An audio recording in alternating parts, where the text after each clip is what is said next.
নমস্কার, দেখছেন কলকাতা টিভির সঙ্গে রয়েছে আমি স্বর্ণালী। শুরু করছি সংবাদ সারাদিন। শুরুতেই যে খবরের দিকে নজর রাখবো, শওকত মোল্লার গাড়ি লক্ষ্য করে বোমাবাজির অভিযোগ। পোলেরহাট থানা সংলগ্ন এলাকায় বিস্ফোরক উদ্ধার। আইএসএফ এর বিরুদ্ধে এই অভিযোগ সামনে আসছে।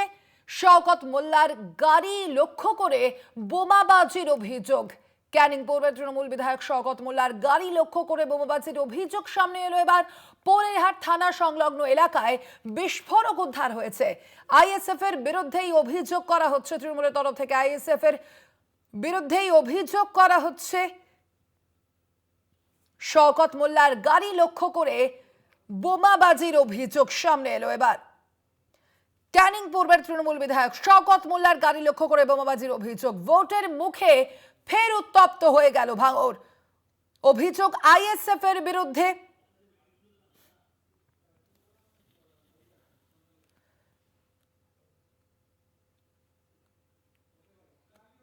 কথা বলবো বিষয়ের বিস্তারিত জানবো। ফোন লাইনে রয়েছেন প্রতিনিধি জাহাঙ্গীর হোসেন। জাহাঙ্গীর, কি জানা যাচ্ছে, কিভাবে এই ঘটনা, তৃণমূলের কি অভিযোগ?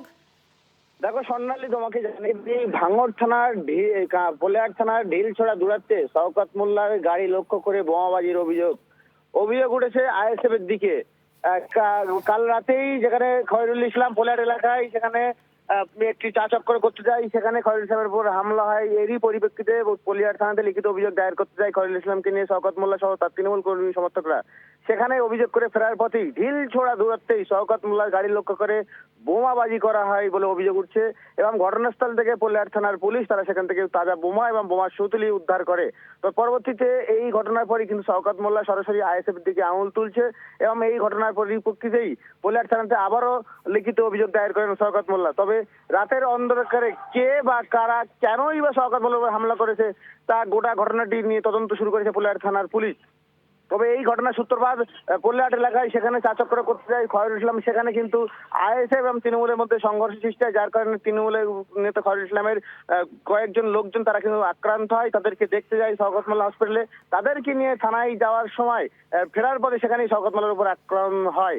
এই গোটা ঘটনা নিয়ে তদন্ত শুরু করছে পোলেহাট থানার পুলিশ। অন্যালি একেবারে জাহাঙ্গীর, এখনো পর্যন্ত এই ঘটনায় কি অভিযোগ দায়ের করা হয়েছে?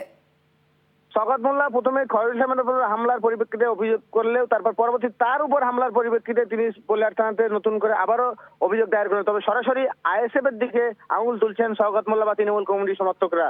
কারণ পরপর সন্ধ্যাতে খয়রুল ইসলামের লোকজনের উপর হামলা, রাতে শওকত মোল্লার গাড়িতে হামলা। বলা চলে ভোটের আগে ভাঙড় বিধানসভা দফায় দফায় উত্তপ্ত পরিস্থিতি তৈরি হচ্ছে। জাহাঙ্গীর, আইএসএফ নেতৃত্বের কি বক্তব্য এই বিষয়ে?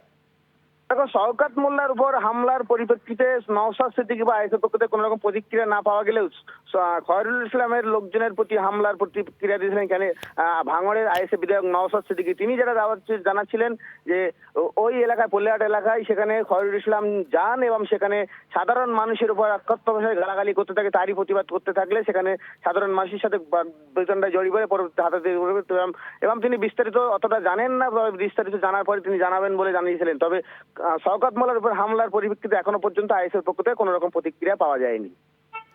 ধন্যবাদ তোমায়। আমরা কথা বলছিলাম, আমাদের সঙ্গে ফোন লাইনে ছিলেন প্রতিনিধি জাহাঙ্গীর হোসেন। আর এই ঘটনা নিয়ে নওশাদ সিদ্দিকীর কি বক্তব্য শোনাবো আপনাদের। আইএসএফ এর কর্মী এই ধরনের নোংরামির সাথে যুক্ত ছিল না, থাকবেও না। আমরা বারবার মার খেয়েছি, আমরা হজম করেছি, আমরা বারবার একটা কথাই বলেছি, আমরা সমাজ ব্যবস্থা পরিবর্তনের জন্য রাজনীতিতে এসেছি। ক্ষমতা দখল আমাদের মুখ্য উদ্দেশ্য নয়, সেই জন্য আমরা এগুলোকে ইগনোর করেছি। আমরা এতবার মার খেয়েছি, এতবার জেল কেটেছি। একটা প্রমাণ দিতে পারবে যে আমাদের ছেলে মেরেছে ওখানে? একটা প্রমাণ দিক। ভিডিও তো বলছে নাকি করেছে, দেখাক যে এই ছেলেটা আইএসএফ এর এটা নেতৃত্ব মেরেছে। জনরোষের শিকার হয়ে যাব বুঝতে পেরেছে, সেই জন বেরিয়ে আসছিল। বরঞ্চ বেরিয়ে আসার সময় তার গাড়ির ধাক্কাতে বেশ কয়েকজন আহত হয়েছে, গুরুতর আহত হয়েছে। এর জবাব কিন্তু প্রশাসনের মাধ্যমে আমরা নেব। ভাঙড়ের আইএসএফ বিধায়কের যে বক্তব্য, সেই বক্তব্য আপনাদের জানাচ্ছিলাম ইতিমধ্যে। যে দুই ছবি আপনাদের সামনে ইতিমধ্যেই তুলে ধরছে, একদিকে খয়রুল মোল্লা, তার উপর হামলার ঘটনা, এবং তার পরবর্তীতেই কিন্তু ক্যানিং পূর্বের তৃণমূল বিধায়ক শওকত মোল্লার গাড়িকে লক্ষ্য করে হামলার অভিযোগ সামনে এসেছে। এবং এই সামগ্রিক যে ঘটনা, এই ঘটনার অভিযোগ কিন্তু করা হচ্ছে আইএসএফ এর বিরুদ্ধে। তৃণমূলের তরফ থেকে এই অভিযোগ করা হয়েছে এবং ইতিমধ্যেই আইএসএফ এর তরফ থেকে যে বক্তব্য, সেই বক্তব্য আপনাদের শোনালাম। ভাঙড়ের আইএসএফ বিধায়কের যেমনটা তিনি বলছেন বলছেন যে প্রমাণ দিতে পারবে কি যে এই ঘটনার সঙ্গে আইএসএফ নেতৃত্ব জড়িত, সেই বিষয় সেই প্রশ্ন কিন্তু তুলে ধরেছেন নওশাদ সিদ্দিকী। আর অন্যদিকে ইতিমধ্যেই থানায় লিখিত অভিযোগও দায়ের করা হয়েছে এই দুই ঘটনার প্রেক্ষিতে। আপনাদের জানাচ্ছি, আপনাদের যে দুটি ছবি অর্থাৎ দুই ঘটনার ছবি আপনাদের সামনে তুলে ধরছি। একদিকে খায়রুল ইসলামের ওপর হামলার, অন্যদিকে শওকত মোল্লার গাড়িতে হামলার ঘটনা। এই হামলার পেছনে আইএসএফ এর হাত রয়েছে বলে অভিযোগ তৃণমূল কংগ্রেস নেতৃত্বের। এখনো পর্যন্ত বিধানসভার নির্বাচনের কোনো দিনক্ষণ ঘোষণা হয়নি, আপনারা জানেন, যদিও চলতি বছরই কিন্তু সেই নির্বাচন রয়েছে এবং নির্বাচনের আগে কিন্তু রীতিমতো উত্তপ্ত ভাঙর। খায়রুল ইসলামের পর শওকত মোল্লার গাড়িকে লক্ষ্য করে হামলার ঘটনা, হামলার অভিযোগ আইএসএফ এর বিরুদ্ধে।